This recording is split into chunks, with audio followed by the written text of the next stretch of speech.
Hello. तो देखिए, आज हम जो चैप्टर विद्युत धारा वाला या इलेक्ट्रिसिटी वाला पढ़ रहे थे, उसमें आज हम पढ़ने वाले हैं तारों का संयोजन। आप सभी जानते हैं कि परिपथ के अंदर तारों का संयोजन किस प्रकार से किया जाता है, या कितने प्रकार का संयोजन हमारे घरों में या परिपथ में हमको देखने को मिलता है। तो वो तारों का संयोजन कितने प्रकार का होता है, सबसे पहले इस बात को जानना है। इसके बाद 1 बाई 1 जितने भी प्रकार का संयोजन होता है उसे हम पढ़ने वाले हैं। तो चलो बात करते हैं विद्युत परिपथ में तारों का संयोजन। तारों का संयोजन, संयोजन का मतलब होता है जोड़ना। किसको जोड़ रहे हैं आप? तारों को जोड़ रहे हैं। परिपथ का मतलब आप जानते हैं सर्किट के अंदर जोड़ रहे हैं। तो चाहे वो परिपथ हमारे घर का हो या किसी बड़ी बिल्डिंग का हो सकता है, किसी बड़े हॉस्टल का हो सकता है, रेलवे स्टेशन का हो सकता है, कहीं का भी हो, घरों में अथवा कहीं भी तारों को कितने क्रम के अंदर जोड़ा जाता है या कितने प्रकार का संयोजन वो देखने को मिलता है, तो हम कहेंगे मुख्य रूप से तारों को दो ही प्रकार में या दो प्रकार के संयोजन में जोड़ा जाता है। एक होता है श्रेणी क्रम संयोजन, और एक होता है समांतर क्रम संयोजन। दो प्रकार के संयोजन विद्युत परिपथ में देखने को मिलते हैं। एक होता है समांतर क्रम संयोजन। इस समांतर क्रम संयोजन को पार्श्व क्रम संयोजन के नाम से भी जाना जाता है। क्या कहा जाता है इसे? पार्श्व क्रम संयोजन के नाम से भी जाना जाता है। पहले इनको एक एक बार थोड़ा सा देख लें, इसके बाद एक एक करके हम पढ़ने वाले हैं। सबसे पहले बात करते हैं श्रेणी। श्रेणी को अंग्रेजी में कहते हैं सीरीज। तो आप जानते हैं कि जिस प्रकार से शादी, विवाह, उत्सव, त्योहारों पर घरों की जो लाइटिंग की जाती है, और लाइटिंग के लिए आप रंग बिरंगी जिन लाइटों का प्रयोग करते हैं, वो लाइटें कौन से क्रम में लगी होती हैं? वो श्रेणी क्रम में लगाई जाती है। जबकि हमारे घरों की विद्युत व्यवस्था समांतर क्रम संयोजन में होती है। ये प्रश्न 1 नंबर का है, 1 अंक का प्रश्न है, और यहाँ से आ सकता है कि हमारे घरों के विद्युतीय उपकरण किस क्रम में लगाए जाते हैं, या घरों की विद्युत व्यवस्था किस क्रम में संयोजित होती है, या किस क्रम में वो जुड़ी होती है। तो हम कहेंगे समांतर क्रम संयोजन, और जिसे पार्श्व क्रम संयोजन भी कहा जाता है। दो प्रकार के क्रम होते हैं, एक श्रेणी और एक समांतर, जिसकी बात कर रहे हैं। अब हमारे जहन में जो प्रश्न आता है कि घरों में इसको लगाते हैं, शादी पार्टी में से लगाते हैं, तो ऐसा क्यों नहीं हम घरों की विद्युत व्यवस्था को श्रेणी क्रम में भी जोड़ा जा सकता है, या घरों की विद्युत व्यवस्था को श्रेणी क्रम में क्यों नहीं जोड़ा जाता, समांतर क्रम में ही क्यों जोड़ा जाता है?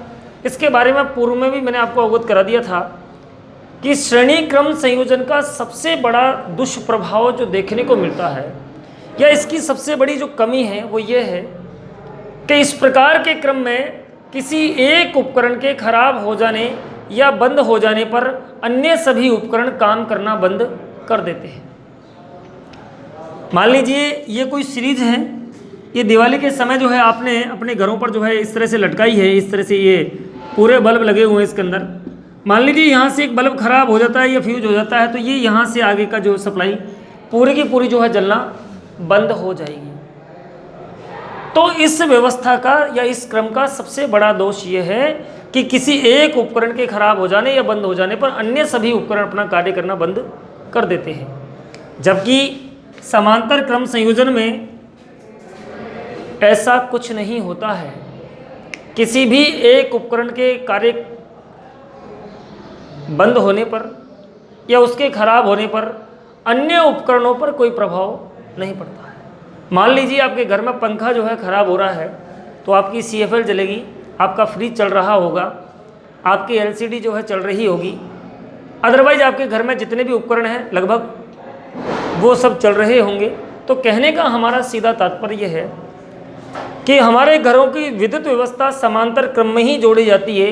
इस व्यवस्था का सबसे बड़ा लाभ यह है कि किसी एक उपकरण के खराब हो जाने या बंद हो जाने पर अन्य उपकरणों पर किसी भी प्रकार का कोई प्रभाव नहीं पड़ता है, तथा विद्युत परिपथ में हुई खराबी का पता ही आसानी से चल जाता है। कहाँ पर खराब हुआ है, पंखा खराब हुआ है तो इसका मतलब पंखा कहाँ से खराब हुआ है। लेकिन श्रेणी क्रम में उस खराबी का पता करने के लिए पूरे सर्किट की जांच की जाती है। कौन सा बल्ब फ्यूज़ है ये देखा जाता है, या कौन सा उपकरण खराब है पूरे चेक करने पड़ते हैं, जबकि समांतर क्रम में ऐसा नहीं होता है। ठीक है। और यदि मैं यहाँ पर बता रहा हूँ तो थोड़ी सी बात और आपको बता देना चाहूँगा, वो ये है कि समांतर क्रम में जोड़े जाते हैं। हमारे घरों में जो विद्युत धारा आती है वो प्रत्यावर्ती विद्युत धारा आती है। कौन सी आती है? प्रत्यावर्ती विद्युत धारा। ये भी कई बार प्रश्न है, हमारे घरों में जो विद्युत धारा होती है वो प्रत्यावर्ती विद्युत धारा होती है। कौन सी होती है? प्रत्यावर्ती होती है सर। समय के साथ प्रति क्षण इसका मान बदलता है, इसलिए इसे प्रत्यावर्ती धारा कहा जाता है। तो हमारे घरों में जो सप्लाई कौन सी होती है?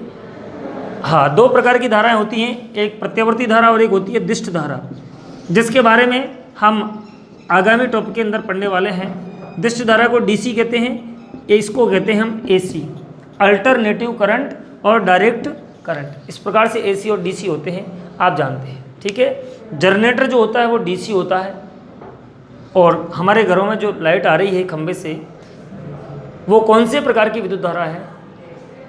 एसी है, अर्थात प्रत्यावर्ती विद्युत धारा है। तो हमारे घरों में आने वाली जो प्रत्यावर्ती विद्युत धारा है इसकी वोल्टता का मान कितना होता है? इसकी वोल्टता का मान कितना होता है? 220 वोल्ट। कितना होता है? 220 वोल्ट होता है। तथा इसकी आवर्ती का मान कितना होता है? इसकी आवर्ती का मान 50 हर्ट्ज होता है। कितना होता है? आवर्ती की इकाई क्या होती है? हर्ट्ज या कंपन प्रति सेकंड। ठीक है। तो हमारे घरों में प्रत्यावर्ती विद्युत धारा का प्रयोग किया जाता है, उपकरणों को समांतर क्रम में जोड़ा जाता है। हमारे घरों में आ रही विद्युत धारा जो प्रत्यावर्ती धारा होती है उसकी वोल्टता का मान कितना होता है? 220 वोल्ट होता है। तथा उसकी आवर्ती का मान कितना होता है? 50 हर्ट्ज होता है। कितना होता है भैया? 50 हर्ट्ज होता है। हर्ट्ज जो है आवर्ती की इकाई होती है। ठीक है। तो ये तो रही बात इसकी। अब हम पढ़ रहे हैं श्रेणी क्रम संयोजन। श्रेणी क्रम संयोजन होता क्या है? श्रेणी का मतलब होता है एक के पीछे एक जोड़ना। जिस प्रकार से ट्रेन में एक के पीछे एक डिब्बा जोड़ा होता है, ठीक उसी प्रकार से श्रेणी क्रम में भी एक तार के पीछे दूसरा तार जुड़ा होता है। ये देखिए, आप मान लीजिए आपके यहाँ पर 3 तार जोड़ रखे हैं। हालांकि हम इस परिपथ में 4 भी जोड़ सकते हैं, 14 भी जोड़ सकते हैं, 14,000 भी जोड़ सकते हैं। तो देखिए, ये पहला तार है, ये दूसरा और ये तीसरा है। प्रतिरोध तार है, प्रतिरोध तार के अंदर प्रतिरोध जुड़ा हुआ है। ठीक है। अब मान लीजिए पहला तार जो है इसका पहला सिरा ये है, दूसरा सिरा ये है। इस तार का पहला सिरा ये है, दूसरा सिरा ये है। इस तार का पहला सिरा ये है और दूसरा सिरा ये है। तो श्रेणी क्रम संयोजन होता क्या है कि इस प्रकार के संयोजन में पहले तार का दूसरा सिरा दूसरे तार के पहले सिरे से जुड़ा होता है। क्लियर है? पहले तार का दूसरा सिरा दूसरे तार के पहले सिरे से जुड़ा होता है। उसी प्रकार दूसरे तार का दूसरा सिरा तीसरे तार के पहले सिरे से जुड़ा होता है। अर्थात श्रेणी क्रम संयोजन में प्रत्येक तार अलग अलग सिरों पर जुड़े होते हैं। अर्थात श्रेणी क्रम संयोजन में सभी प्रतिरोध तार अलग अलग सिरों पर जुड़े होते हैं। क्लियर हो गया? अलग अलग सिरों पर जुड़े होते हैं। तो यहाँ देखिए, तो 3 तार आपके हैं, एक का एक प्रतिरोध को R दे दिया है, दूसरे का भी है, ये भी है। तो 3 तार थे आपके। अब आप जानते हैं कि एक घर में 3 व्यक्ति एक नाम के नहीं हो सकते। एक परिपथ में 3 नाम कैसे हो सकते हैं बताइए मेरे को आप? नहीं हो सकता। तो इसलिए ये R1, इसको R2 और इसको R3 नाम दे दिया। ये प्रतिरोध 1 है, ये 2 है और ये 3 है। ठीक है। अब क्या किया हमने? कुछ नहीं किया। यहाँ पर जो है हमने इनको श्रेणी क्रम में जोड़ते हैं तारों को हमेशा, और अमीटर को भी श्रेणी क्रम में जोड़ा जाता है। बिल्कुल सही बात है। इसके बाद कुंजी जो के होती है उसको भी श्रेणी क्रम में जोड़ा जाता है। ये भी बिल्कुल बात सही है। ठीक है। और ये तारों का हमने सर्किट बना दिया है। इसके अलावा जो है हमको इसमें कुंजी बाद में जोड़ेंगे, पहले इसमें हम बैटरी भी जोड़ लेते हैं। बैटरी का सिंबल क्या होता है? ये इस प्रकार का होता है, छोटा वाला माइनस का, बड़ा वाला प्लस का होता है। ये बैटरी है आपकी, और यहाँ पर हमने कुंजी यानी बटन लगा दिया है।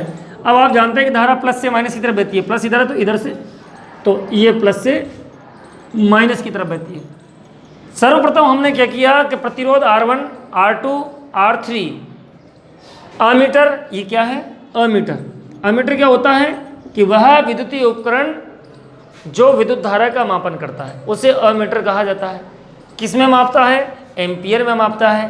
तथा बैटरी और कुंजी, कुंजी का मतलब के बटन स्विच जिसे कहा जाता है, इनको जो है श्रेणी क्रम में जोड़ा। और अब जानते हैं कि प्रत्येक प्रतिरोध में वोल्टेज का मान भी आपको ज्ञात करना है। विभवांतर का मान ज्ञात करने के लिए हम तीनों तारों पर क्या लगाएंगे? 3 वोल्ट मीटर लगाएंगे। क्या लगाएंगे? हाँ, लेकिन आप जानते हैं कि वोल्ट मीटर को हमेशा समांतर क्रम में जोड़ा जाता है। वोल्ट मीटर को किस में जोड़ा जाता है? समांतर क्रम में जोड़ा जाता है। तो ये इसको 1 दे दिया, इसको 2 दे दिया, इसको 3 नाम दे दिया। ये plus minus plus minus plus minus. ठीक है, हो गया है, हो गया है। मान लीजिए ये तो हमने सर्किट तैयार कर दिया है। तो किसी चालक में 3 प्रतिरोध हैं, ये सारी बात हम समझदार हैं, सारी चीज़ें हम क्लियर कर चुके हैं कि सर्वप्रथम हमने 3 तार लिए, जिसमें जो है हमने बैटरी मीटर कुंजी जो है इनको जो है किसमें? श्रेणी क्रम में संयोजित किया। उसी प्रकार से जो है विभवांतर मापने के लिए वोल्ट मीटर को जो है समांतर क्रम में जोड़ा है। ठीक है, अब थोड़ा सा ये ध्यान रखना है कि श्रेणी क्रम संयोजन में प्रत्येक प्रतिरोध तार में विद्युत धारा का मान समान होता है। मान लीजिए इसमें 2 एम्पीयर की धारा आ रही, तो इसमें भी 2 होगी, इसमें भी 2 होगी, इसमें भी 2 होगी।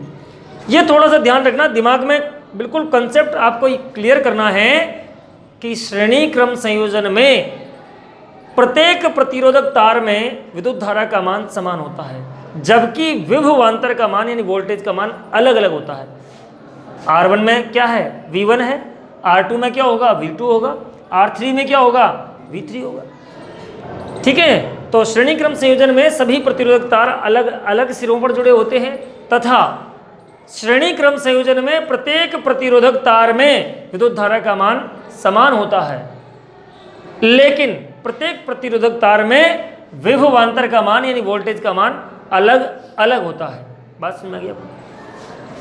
तो चूंकि हम क्या जानते हैं? हम जानते हैं चूंकि V बराबर होता है चूंकि ओम के नियम से, तो ओम जी का नियम लगाया हमने यहाँ ओम के नियमानुसार। तो अब आपका ओम का नियम क्या होता है? आपने पढ़ा भी होगा कि V बराबर क्या होता है? RI होता है। V का मतलब विभवांतर, R का मतलब प्रतिरोध, I का मतलब विद्युत धारा। ठीक है, तो ये आपकी पहले नंबर की समीकरण हो गई है। अब आप जानते हैं कि R1 प्रतिरोध में विभवांतर का मान क्या है? V1 है। और I का मान तो मैंने कहा कि तीनों में समान होगा, I का मान तो समान ही होगा। तो V1 बराबर क्या होगा? R1I। V2 बराबर क्या होगा? R2I। I का मान तीनों में समान होगा। और V3 बराबर क्या होगा? R3I। होगा कि नहीं होगा? इसको समीकरण आपने 2 नाम दे दिया है, इसको समीकरण आपने 3 नाम दे दिया है, इसने समीकरण आपको 4 नाम दे दिया है। ठीक है, अब आप चूंकि जानते हैं कि V का मान सभी विभवांतर के यानी वोल्ट मीटर के योग के बराबर होगा, सबका सारा टोटल वोल्टेज तीनों के योग के बराबर होगा। V का मान क्या होगा? तीनों को जोड़ेंगे तो उसका बराबर होगा। तो हमने क्या कर दिया है? ये समीकरण 5 दे दिया है इसको नाम। तो अब क्या करेंगे कि समीकरण 5 में समीकरण 1, 2, 3 व 4 का मान रखने पर समीकरण 5 में आपने समीकरण 1, 2, 3, 4 का मान रख दिया है। तो V का मान क्या है? देखिए आप समीकरण 1 में देखिए V का मान क्या है? RI। V का मान क्या है? RI है। V1 का मान क्या है? R1I है। V2 का मान क्या है? R2I है। V3 का मान क्या है? R3I है। इन सब में कॉमन क्या आ रहा है? I कॉमन आ रहा है। आ रहा है कि नहीं आ रहा? तो अंदर क्या बचा? R1 R2 plus R3।